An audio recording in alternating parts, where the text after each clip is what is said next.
Hey guys, HDvee here and welcome to a brand new video. Today there was a massive information drop about the new upcoming Pokemon Unite game. The release date was revealed and a bunch of other characteristics and elements about all the different playable Pokemon. There is a ton of stuff to go into today, so if you're excited for the video, as always, make sure to drop a like down below. 500 likes is always the target. Leave a comment. Are you excited about Pokemon Unite now all this new information has come to light, or are you still really against it? And subscribe if you're brand new. We do daily Pokemon content on this channel. With all of that out of the way though, let's get into the video and I really hope that you enjoy. So, starting things off, we're going to talk about what the actual game is, because there's so much information on how it works and how you play the game. There's a ton of information on all the different Pokemon you can play as, and whether they're like an attacker or a speed Pokemon or an all-rounder Pokemon or a defender or a supporter.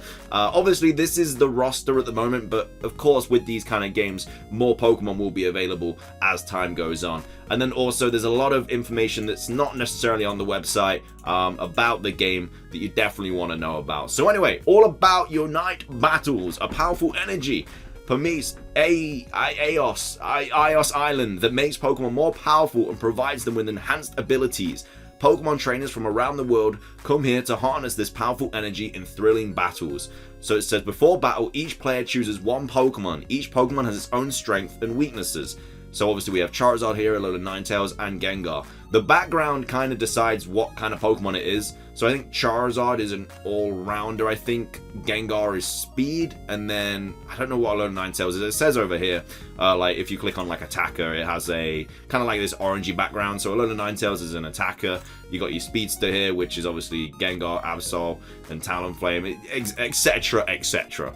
I'll probably make a big video on like all the different Pokemon and what they're good and bad against and everything like that. Then it says, during each battle, Pokemon will experience tremendous growth and even temporarily evolve. And then it says, prepare for battle.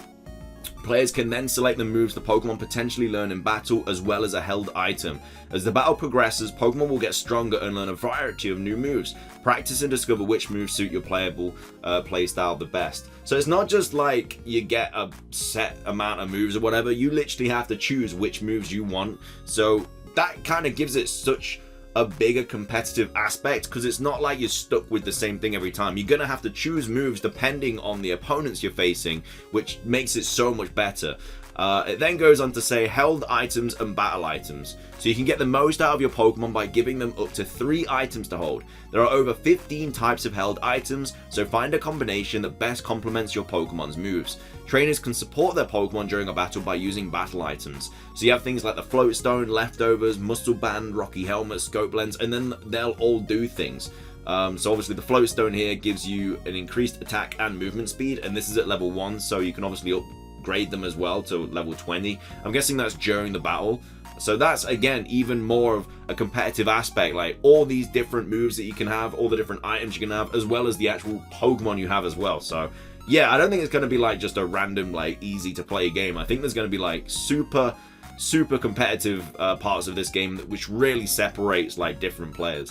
This says, during battle, players defeat wild Pokemon or opposing Pokemon and collect the Eos energy. I don't even know how to say it. I'm sure it'll get showed how to say it soon. But yeah, so basically, during battle, players defeat wild Pokemon or opposing Pokemon and collect their energy they drop. So yeah, you can go around and kill like little Pokemon or whatever that probably drop not as much energy, or you can obviously take out other characters, other players, and they will drop more energy. And then what you do with that energy is you deposit that energy into one of their opponent's goal zones to score points for their team. At the end of the battle, the team with the most points wins. Work with your teammates to earn points and to defend your goal zones to limit your opponent's opportunities to score. So you have to really get involved. You have to properly take each other out to steal their points and then put it into this ring, and then that's how you score like the points for your team, and then obviously the most points wins. So yeah, I'm a massive fan of this, man. And then rewards, keep battling to earn in-game rewards that will unlock more Pokemon, as well as outfits for your trainers and hollow wear for your Pokemon. You'll also be able to unlock rewards with Eos coins, which can be purchased with real world money. So obviously you can have like different outfits and stuff, skins and whatever for the different Pokemon. Look at this little Sableye, man. Look at that. That looks so cool. But this is obviously the character as well. So yeah, you can buy a bunch of different items and stuff for your actual character, and then the different Pokemon as well. And then it says, look out for powerful wild legendary Pokemon that can quickly change the course of battle. So I think that's kind of something that's similar to maybe the Fire Giant or the Gold Fury if you played Smite. Just a big thing that you can kind of destroy with your team, and if you do, you kind of get an upgrade to all your Pokemon. I think that's similar to what that is. Then obviously you have your roster here. So these are the Pokemon at the moment. You got Pikachu, Charizard, Snorlax, Crustle, Greninja, Eldegoss, Talonflame, Lucario, Venusaur, Mr. Mime, Slowbro, Absol, Machamp, Wigglytuff, Alolan Ninetales, Cramorant, Gengar, Garchomp, and Cinderace. As previously mentioned, obviously they're all good at something and bad at something else. So you got your defenders, your supporters, and yeah. So it's one of those things where obviously it's 5v5. You kind of want one person that's each of these things. So you want one attacker, one speedster, one all-rounder, one defender, and one supporter. Because if you have like 5 speedsters, let's say, for example, you're kind of screwed. Like, they'll be good at one thing, they'll be really fast, but they're not going to be good at attacking or defending or supporting, you know what I mean? So this is where like the real competitive aspect comes. You can't really just choose your favorite Pokemon. You have to kind of like, if you've got a team that has like an attacker, a speedster, an all-rounder, a defender, and there's only a supporter option left and they're your options, you kind of have to go with it, because that gives your team the best chance of winning. Like, Charizard isn't a supporter, so if you want to play as Charizard, it's going to give your team a disadvantage because you're going to have 2 all-rounders instead of the supporter. So that's kind of where, like I say, the competitive aspect of the game comes in, and why MOBAs are so heavily played, because it's just such a competitive game, and I think this one will be competitive as well. So that's all the stuff on the main website. Again, I'll probably make a video going in depth on all these different Pokemon and stuff, and again, there will be more Pokemon added to this roster. We already know that Gardevoir and Blastoise are coming, and then probably Zeraora as well, because that was found in the codes, or Zarude, I can't remember which one. But they obviously haven't been shown on the actual roster yet. Anyway, now we're going into the actual parts of the game that weren't really mentioned on the website or anything. So this is from HDvee. All of this will be linked in the description down below. And HDvee tweets out saying, if you log into Pokemon Unite using a Nintendo account or a Pokemon Trainer Club account, you can play with the same account on either device, and content purchased with gems will carry over between them. So obviously this is available for the Switch, and it's also available for the mobile. So being able to obviously move your account from both of those is really, really useful. Also, I haven't even spoken about the release date. I do apologize. I thought I'd already spoken about that at the start. I thought it'd be on the website. No, the release date of this game is coming out in July. We don't have a specific date yet, but it's coming out in July on the Nintendo Switch, and then it's also coming to mobile on in September. So yeah, that's the only kind of information we have at the moment. We don't know the actual release date. I think Japan's getting a beta from the 24th to the 26th of June. But again, that's all we really know about the release date. Sorry, I should have included that at the start of the video. I thought it was going to be on that webpage, but it wasn't, unfortunately. Anyway, next up we have Pokemon Unite is crossplay, and you do not require a Nintendo Switch Online subscription to play. So you don't need to buy Nintendo Online to play this online, which is so cool. It also includes a native voice chat option on both platforms, a friend list, and a native text/stamp chat. So you can talk to people, which is interesting. You're going to have a live chat, you have a friends list, you have a separate friends list as well. It's not like you have your Switch friends list. You can literally just have a separate friends list for Pokemon Unite, and you can add people from mobile and Switch onto it. And then obviously you can talk to those people as well.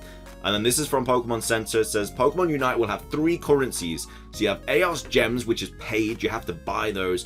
Aeos Coins, which is obtained through playing, and then Aeos Tickets, which is obtained by playing Pokemon, can be unlocked with gems or coins. So obviously you'll probably start off with like 3 Pokemon, and then you can buy the rest with gems or coins. So obviously coins are what you unlock through playing, so it's not necessarily pay to win.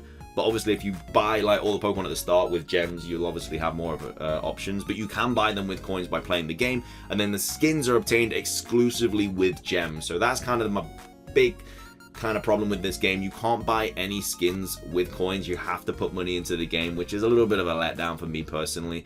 And then these are just some customizable character pictures. Again, this is just the actual character that you are. You're not really going to be seeing them like loads and loads, just kind of on the menus and stuff. The main thing is obviously like the Pokemon and stuff. Like, I'd obviously rather have a Pokemon skin than like one of these random ones. And then next up, Pokemon Unite with its own friends list to which you can add Switch or mobile players. So this is obviously the friends list here. Again, really useful, really big fan of that. And then these are basically just some costumes that you can have. So Cinderace there. We have Talonflame, which I really like Talonflame skin. That one's a really good. Greninja skin's really good. Obviously, not every Pokemon's going to have just one skin. There's going to be multiple skin on all of these Pokemon. These are just kind of like the ones they're showing off. We have Pikachu there. We have Venusaur. A lot of them have goggles, which is interesting. Machamp skin, Snorlax's skin there. And then we obviously have a Garchomp Scuba Diver Gear skin as well. I love his little shirt, man. It's great. Love it. And then obviously we have this, which is kind of like the competitive part of the game. So it says competitive ranks will be the main focus of Pokemon Unite. So I'm guessing you can play like casually or competitively. And for this, there will be voice chat during the games. So you can actually talk to your team, the randomers that you're going to play online with, through voice chat during this mode. And then obviously you have beginner, you have great, you have expert, veteran, ultra, and then master. And I don't know what these Pokemon coins are here. Maybe you get these as you play in this class, but yeah, I'm hoping to hit that master rank, bro. I'm a big fan of MOBAs, and I cannot wait for this game to come out. I'm a big fan of that. And then finishing things off, we have this is from the actual Pokemon Unite Twitter account, and they tweeted out saying Blastoise, Gardevoir, and other Pokemon also can't wait to join you on Eos Island. They won't be battle ready at launch, so stay tuned for more details on when they'll arrive following the release of Pokemon Unite on Nintendo Switch. Kind of harsh for Blastoise though, because obviously Venusaur and Charizard are playable as soon as the game launches, but Blastoise isn't. Again, this last Pokemon is probably going to be Zeraora. I think that was found in the game's codes. But yeah, I'm really excited to play this game. And obviously it's coming out in July on the Switch. Again, you'll be able to play it with a Japanese account on the 24th of June, which is probably what I'm going to do, because there's a beta between the 24th and the 26th. So I think I'm just going to stream it like all day between those days, because I really want to play this game. Again, you have to have a Japanese account to do that, but you can easily just create one. So if you want to do that, I would suggest it, because that's exactly what I'm going to do.